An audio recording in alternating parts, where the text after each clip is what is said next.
El 2 de octubre de 1968, el presidente Fernando Belaúnde tomó juramento al que sería el último gabinete de su gobierno.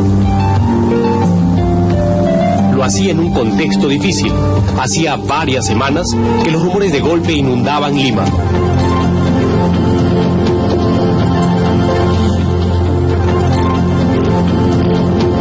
Diversas autoridades asistieron al besamanos del flamante gabinete presidido por Miguel Mujica Gallo.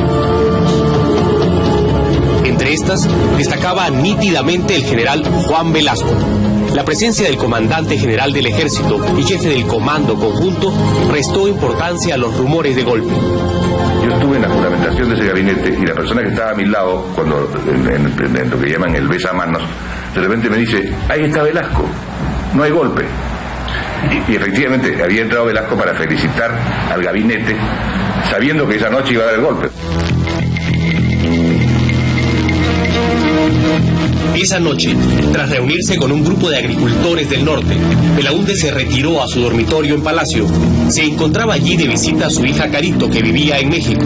Belaúnde no pudo conversar con ella, se sentía muy cansado y decidió acostarse más temprano que de costumbre. Su hija se quedó leyendo en la habitación contigua y hacia las 2 de la madrugada sintió ruidos extraños. Algo raro sucedía. Despertó a Belaúnde y le advirtió de la presencia de tanques en la plaza de armas. El arquitecto se vistió rápidamente.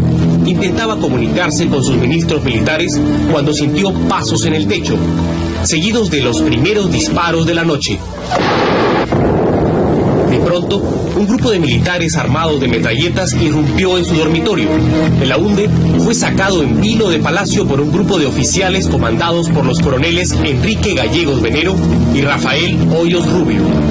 Mientras tanto, el general Velasco coordinaba las acciones desde la Escuela Militar de Chorrillos.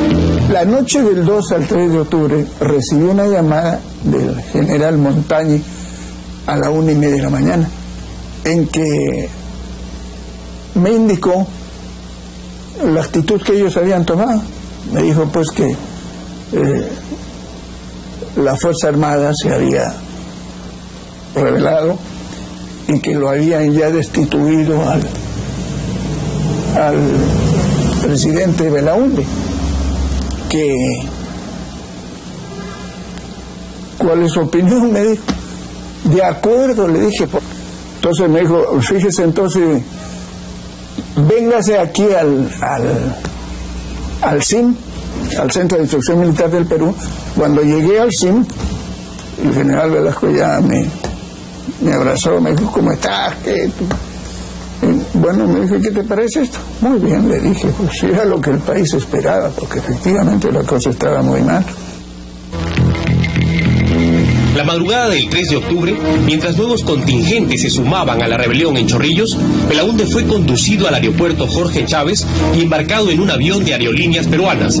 Fuertemente custodiado, el avión partió a primera hora rumbo a la Argentina, donde Belaúnde inició un largo destierro. Seguramente se han movido ambiciones para detener el régimen constitucional que presido. No puedo decir más, porque me lo impide una elemental cortesía para con la Argentina y para con su gobierno. Palacio amaneció bajo la protección de blindados y paracaidistas.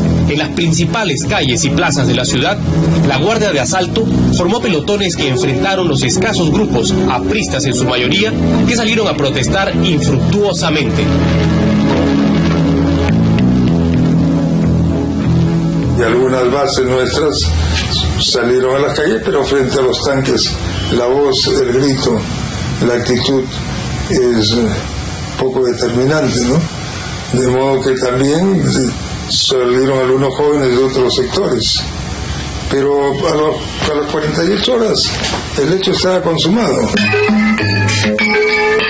Hacia el mediodía, un comunicado informó al público que el general Velasco encabezaba la Junta Revolucionaria, integrada además por los comandantes generales de la Marina y Aviación. Se trataba de un golpe institucional. Velasco llegó a Palacio a las 5 de la tarde a bordo de un helicóptero y 2 horas más tarde juraba como nuevo jefe de Estado. El país ignoraba que bajo las banderas del nacionalismo se iniciaba una dictadura que cambiaría el rostro del Perú, iría en contra de las libertades del individuo y nos llevaría por el errado sendero del estatismo, que tanto le ha costado al Perú.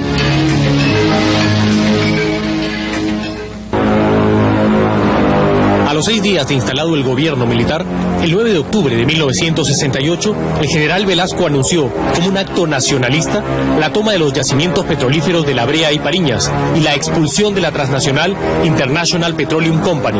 Fue el primer signo, la primera expropiación de las muchas expropiaciones que en los años siguientes expectaría el país. El gobierno revolucionario, después de declarar la nulidad de la indigna Acta de Talara y del lesivo contrato celebrado por el régimen que la Fuerza Armada ha depuesto en cumplimiento de la misión de cautelar los derechos de la República, de acuerdo con el artículo 213 de la Constitución del Estado, acabe de promulgar el decreto ley que ordena la inmediata expropiación de todo el complejo industrial de La Brea y Pariñas y anuncia al país que en este preciso momento las fuerzas de nuestra primera región militar que tenemos en el norte, haciéndose eco del clamor de la nación, está ingresando al campo de Talara para tomar.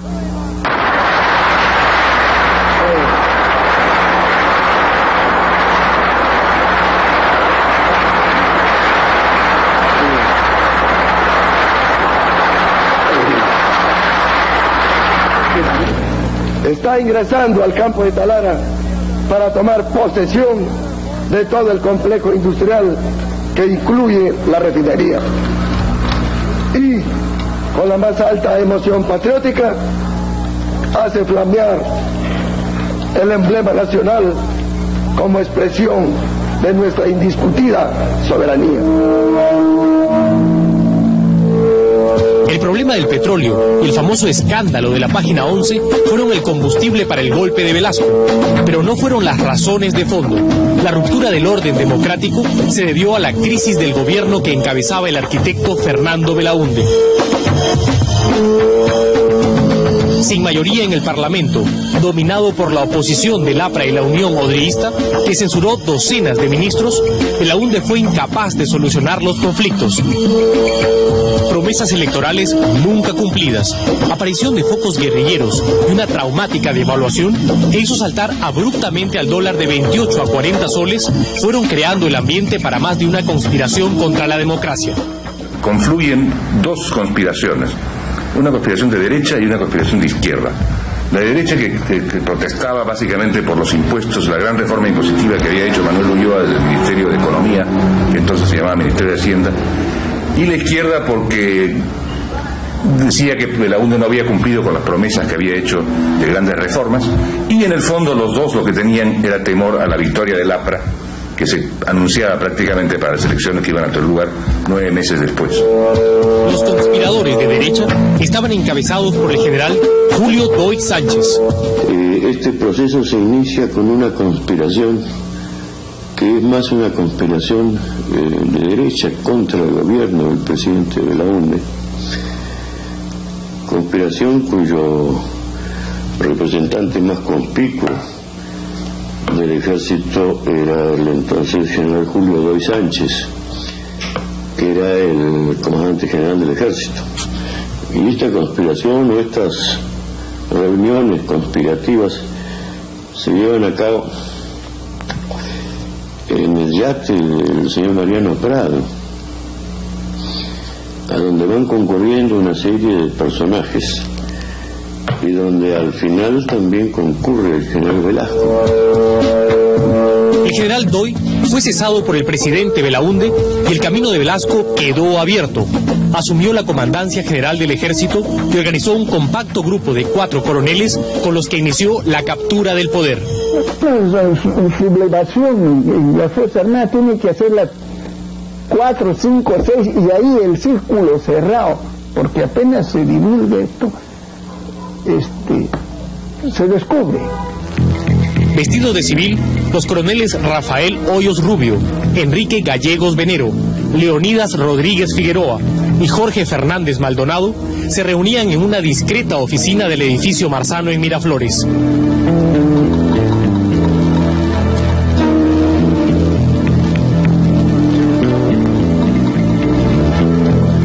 Allí trazaron la llamada democracia social de participación plena. Las principales reformas y las múltiples expropiaciones que caracterizarían la dictadura velasquista. A finales de los años 60, estaba instalado el régimen militar que cambiaría la historia del Perú.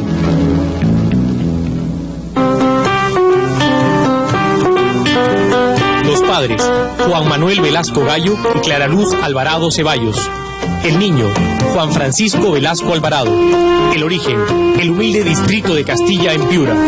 La fecha, el 16 de junio de 1909. Tercero de 7 hermanos, de extracción popular, dirían con los años sus biógrafos. Era un hombre de clase media, su padre pues trabajaba, yo recuerdo que trabajaba como en la compañía salinera, en Piura. Ya después entró a trabajar por la caja de depósitos. A veces pues se cachueleaba como vacunador. A mí lo vacunó él una vez para la viruela. Los hombres nacen sin que ellos ni el país sepan cuál será su destino final. Juan Velasco Alvarado no fue la excepción. Cuando asistió a la Escuela Fiscal número 21 Ignacio Sánchez y a la Gran Unidad Escolar San Miguel, su afán consistió en ser alumno, como todos, ni brillante ni mediocre, pero sí célebre por cierta habilidad muy apreciada por sus compañeros. Y una letrita menudita. Se copiaba alguna cosa. ¿Quién no copiaba una cosa? Era especialista en eso. Papelitos pequeñísimos, exactamente, comprimidos. Y ya pues con una cosa de esa ya se podía desarrollar. Su destino y el del Perú acaso se empezaron a perfilar la mañana del 5 de abril de 1929, cuando Juan Velasco Alvarado, de 19 años, desembarcó en el Callao, caminó hasta Chorrillos y se presentó en la escuela militar. Vinieron 3 para la escuela militar. José Francisco Celi Moró, Enrique López Velasco y Juan Velasco Alvarado. Ellos no sé por qué se retrasaron y no vinieron pues a la época de los exámenes para ingreso a la escuela militar. Entonces tuvieron que quedarse en tropa. El soldado raso tenía ambiciones. Un año más tarde se convirtió en cadete. En agosto de 1930 tuvo en silencio su primera lección fuera de libreto. Luis Sánchez Cerro, comandante, piurano también, y también de origen popular, derrocaba a una figura de la República aristocrática, el presidente Augusto B. Leguía. El cadete anotó el hecho, pero en ese entonces nadie lo sabía. En 1934 concluyó sus estudios, aunque no espada de honor, sí el primero de su arma, la infantería. Inició así una larga y exitosa carrera militar en la que dedicó 20 de sus 35 años de actividad a la formación de soldados y oficiales, entre ellos los coroneles que lo secundaron el 3 de octubre de 1968, además de otros que ocuparían puestos claves durante la dictadura. Cuando fui soldado, él era oficial del batallón donde yo estaba, en la escuela de clases de infantería. Después, cuando ingresé a la escuela de oficiales, también vino él de capitán instructor de infantería. En 1943, con el grado de capitán, Velasco se casó con Consuelo González Posada, con quien tuvo 4 hijos. Su carrera siguió en ascenso. En 1959, general de brigada y agregado militar de Perú en Francia, nombrado por Manuel Prado. El retorno en 1964, brotes guerrilleros, y el presidente Belaúnde lo sitúa en la jefatura del Estado Mayor de la Primera Región Militar en Piura. En 1965, general de división. En 1966, jefe de Estado Mayor del Ejército, comandante general un año más tarde. Y en 1968, el tope del escalafón militar, jefe del Comando Conjunto de las Fuerzas Armadas. Le quedaba un escalón más que él se autoasignó: el golpe. Ese fue su destino final. Habitante de la polémica, Juan Velasco Alvarado ha dejado la impronta de la pasión que caracterizó su vida. Cultor de un nacionalismo exacerbado y un populismo de plaza pública, movilizó masas, movió conciencias y generó rupturas.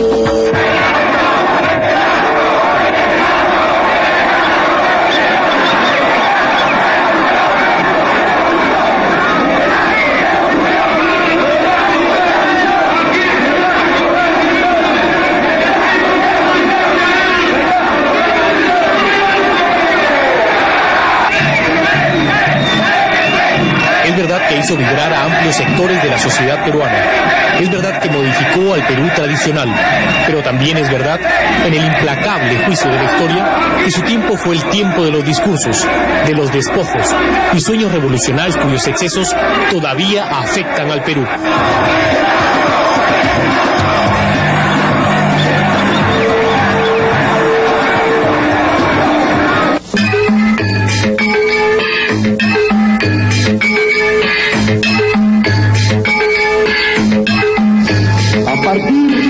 Este venturoso 24 de junio, el campesino del Perú será en verdad un ciudadano libre, a quien la patria al fin le reconoce el derecho a los frutos de la tierra que trabaja y un lugar de justicia dentro de una sociedad de la cual ya nunca más será, como hasta hoy, ciudadano disminuido, hombre para ser explotado por otro hombre. La revolución, lo revolucionario, las reformas estructurales, el discurso de ese tiempo, las palabras de la época, la revolución y todas las cosas que se hicieron en su nombre. Al hombre de la tierra, ahora le podemos decir en alta voz, inmortal y libertaria como Tupac Amaru: campesino, el patrón ya no comerá más tu pobreza.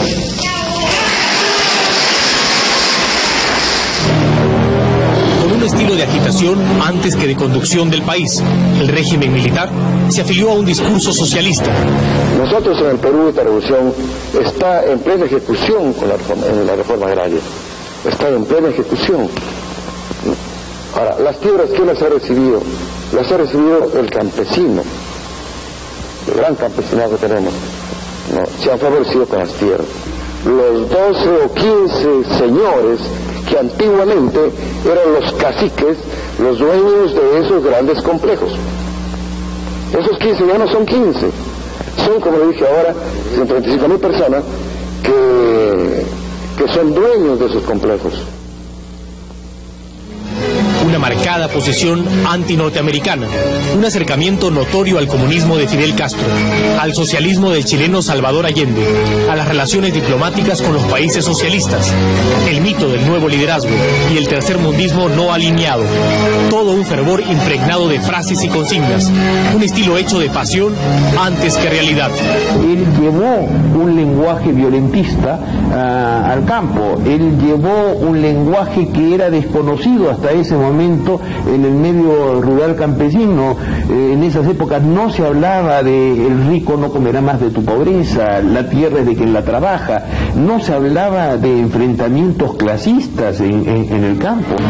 La revolución, el llamado gobierno revolucionario, el radicalismo de un régimen que se autoproclamaba ni comunista ni capitalista, que hablaba de una peculiar democracia social de participación plena, pronto evidenció su verdadero rostro. Un gobierno basado en un Estado centralista, dispuesto a estatizarlo todo, dispuesto a inflar el tamaño del Estado bajo las banderas de reformas que se decían estructurales.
la economía del país. Gigantismo estatal, controlismo, proteccionismo, propiedad colectiva y la asfixia de la capacidad productiva y la iniciativa privada. Una de las leyes más absurdas y que más daño ha hecho al país, la economía industrial. Claro, que filosóficamente era interesante. Si nos reunimos con los trabajadores y empresarios, podemos producir más, podemos trabajar mejor, pero era mentira más grande. ¿De dónde vino toda esa teoría? ¿De dónde todos esos experimentos? La dictadura militar se sustentaba en un grupo de teóricos agrupados en el Sistema Nacional de Apoyo a la Movilización Social, SINAMOS. Carlos Delgado Olivera, ideólogo principal del régimen. Carlos Franco, teórico a ultranza. Héctor Béjar, con un pasado comprometido con la guerrilla que surgió en los 60s. Y el joven e impetuoso Francisco Guerra García. Éramos gentes que teníamos de alguna manera especialidades diferentes, y nosotros, respecto de muchos temas y en muchas ocasiones, hemos participado en esas discusiones que sentaban la base, sobre la base del cual el Consejo de Ministros tomaba sus decisiones. Por ejemplo, usted... reforma agraria, propiedad social, comunidad industrial, yo diría que todos los grandes procesos. Sin embargo, empezamos a ver que todo este aparato de SINAMOS empieza a caer en manos de gente que tenía una clara identificación de izquierda, y muchos de ellos de izquierda marxista.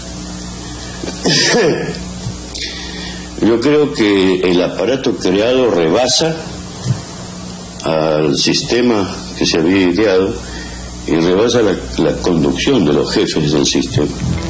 Toda la retórica y todas las reformas promovidas por el SINAMOS se debatían en el poderoso Comité de Asesoramiento de la Presidencia, el COAP.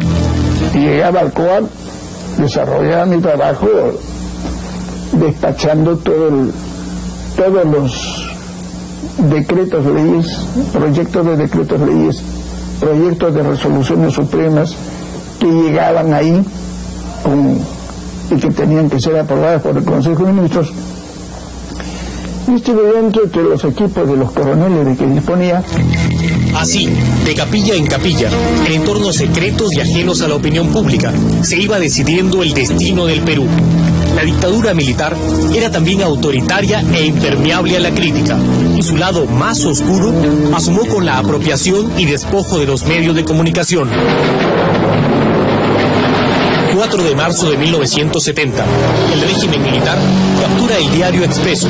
En horas de la mañana, un contingente militar ingresa a las instalaciones y Expreso es entregado a los llamados mastines de la dictadura. 9 de noviembre de 1971, apenas un año después, el siguiente abuso de la dictadura militar, empeñada en silenciar toda crítica, tuvo como víctimas a las estaciones de televisión, que fueron expropiadas en base a la prepotente ley de telecomunicaciones. En ese tiempo, el país expectaba por parcelas lo que ocurría. Casi nadie protestó. Apenas un breve editorial del Comercio fue el único reclamo. El silencio complaciente de los demás medios no los libró. En 1974 les llegó el turno. Fueron confiscados todos los diarios. La libertad de expresión había sido liquidada. La intolerancia estaba instaurada. Deportaciones, clausuras, expropiaciones. Toda opinión era combatida y todo desacuerdo se solucionaba por la fuerza. Y bueno, yo empecé a hacer algunos análisis de la economía peruana y esto irritó enormemente al gobierno de Velasco. Y entonces un buen día salió un decreto diciendo, en vista de que el señor Dornelas escribe artículos contrarios al proceso peruano, ¿de cuántos? Declárase: 1, traidor a la patria; 2, prívese de la nacionalidad peruana; y 3, prohíbese el retorno al país. Los militares habían soñado con la revolución, pero nunca le habían pedido permiso al país. Y cuando la terca y cruda realidad mostraba todas las imperfecciones, ellos silenciaban toda voz. La revolución nunca trajo lo que ofreció, y en esos años se iniciaba su final. Un final largo, como los discursos de ese tiempo. La noche del 22 de febrero de 1973, la historia para Juan Velasco Alvarado empezó a cambiar. Un agudo dolor lumbar y un diagnóstico que no se hallaba obligó a su internamiento en el hospital militar. En la mesa de operaciones, el general sufrió una hemorragia de tal magnitud que fue necesaria una transfusión de 17 litros de sangre, 3 veces más de lo que contiene un ser humano. El hombre más temido del país se moría. En la sala de operaciones, cuando llegué, me encontré con un espectáculo que era realmente de temerle. Estaba llena de gente. El suelo era todo un gran charco de sangre, con que el paciente estaba sin presión arterial, presión en 0. Saqué las gasas y se vino un chorro fuerte de sangre. Entonces pensé de inmediato, porque yo soy especialista, en la posibilidad de un aneurisma roto.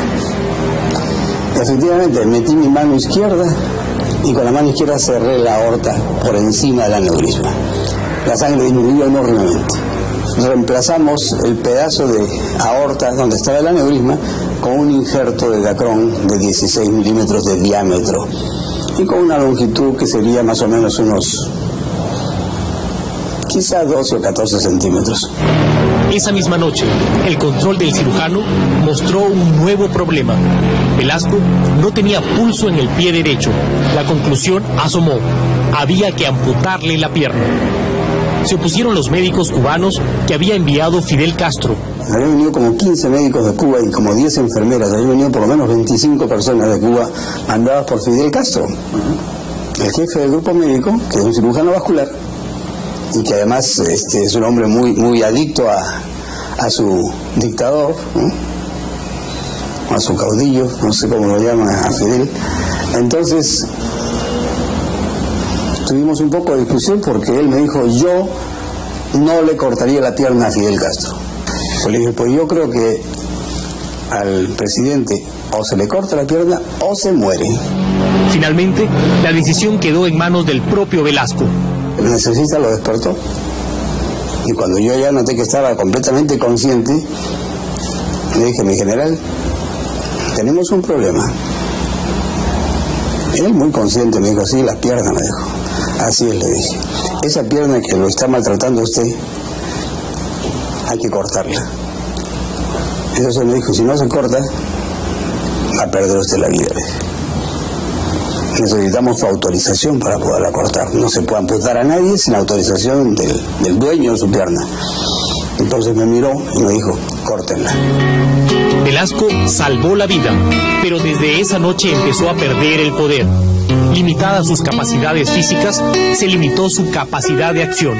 Luego de esa recuperación él reasume su cargo, pero entonces tiene que cumplir todas las mañanas, hacer ejercicios, le ponen una pierna ortopédica, tiene que aprender a caminar de nuevo. Esto es sumamente doloroso para él, pero continúa su jornada hasta las 5 de la tarde. A las 5 de la tarde ya él se retiraba. El régimen también estaba enfermo. Incubaba desde sus inicios una crisis económica que se intentaba soslayar, aun cuando ya era evidente. 5 de febrero de 1975, el preludio del final del velasquismo. La noche anterior, la policía se había declarado en huelga y un nutrido grupo de efectivos se atrincheró en el cuartel de radiopatrulla. El ejército no dialogó, simplemente disparó. Al día siguiente, ningún policía salió a las calles. La ciudad desguarnecida se envolvió en una violenta jornada de disturbios y saqueos.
Siniestros, 86 muertos y más de 150 heridos.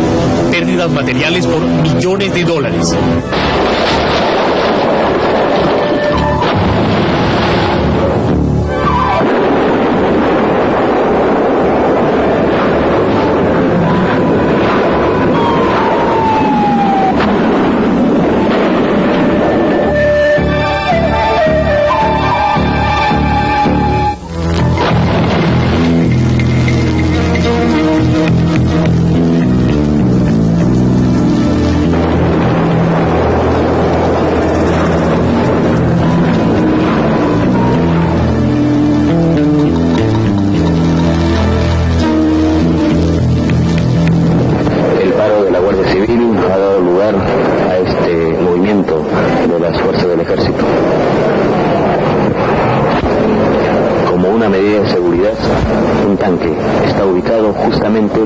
En la Plaza Pizarro, a un costado del Palacio de Gobierno.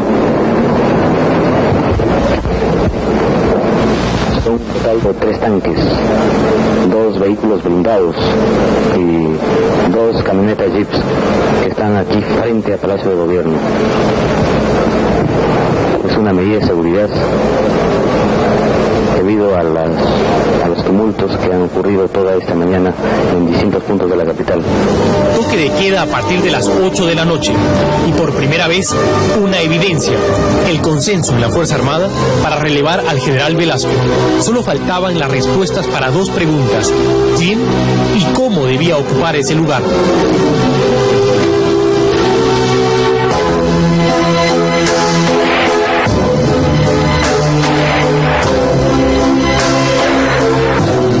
Que había llegado al poder a través del golpe de Estado, empezaba a asomar también la misma medida. Era cuestión de tiempo. En Palacio de Gobierno había un hombre herido, ya no el dictador implacable. Los meses siguientes trajeron el final. El general había nacido en el norte, pero desde el sur llegó el final, su final. La historia volvía a repetirse. Velasco había llegado a la cumbre del poder desde la Comandancia General del Ejército y tuvo que dejar esas alturas por designio de otro militar que ocupaba igual cargo.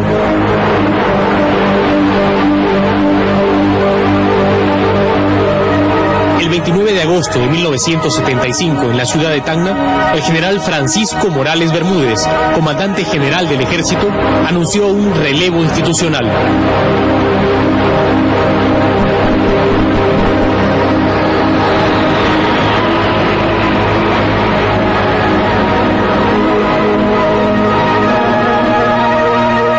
Revolucionario vitoriado, el hombre que había hablado de movilización social y participación plena, en la tarde de ese 29 de agosto salió de Palacio de Gobierno, sin masas, sin pueblo, sin voces.